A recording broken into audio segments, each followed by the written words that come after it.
नमस्कार.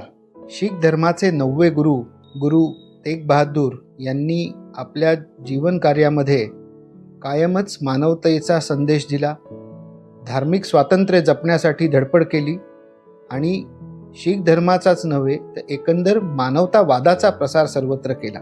त्यांच्या या कार्यात त्यांना त्यांच्या प्राणाची आहुती द्यावी लागली.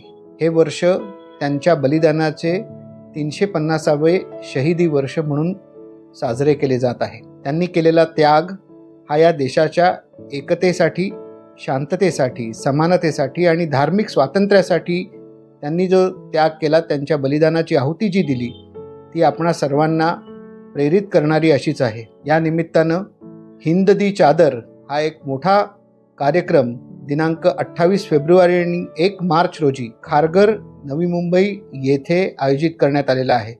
माझं आपणा सर्वांना आवाहन आहे की या मोठ्या समारंभामध्ये आपल्या देशाच्या एकात्मतेसाठी, मानवता चांगल्या रीतीनं जपण्यासाठी, प्रत्येक नागरिकाच्या धार्मिक स्वातंत्र्यासाठी, एकतेसाठी, अखंडतेसाठी, राष्ट्रीय एकात्मतेसाठी आपण सगळ्यांनी एकत्र येऊया आणि हा दिवस आपण सर्वांनी सामील होऊन चांगल्या रीतीनं साजरा करूया, असं आवाहन मी पिंपरी चिंचवड महानगरपालिकेच्या वतीने सर्व पिंपरी चिंचवडकरांना करतो. धन्यवाद.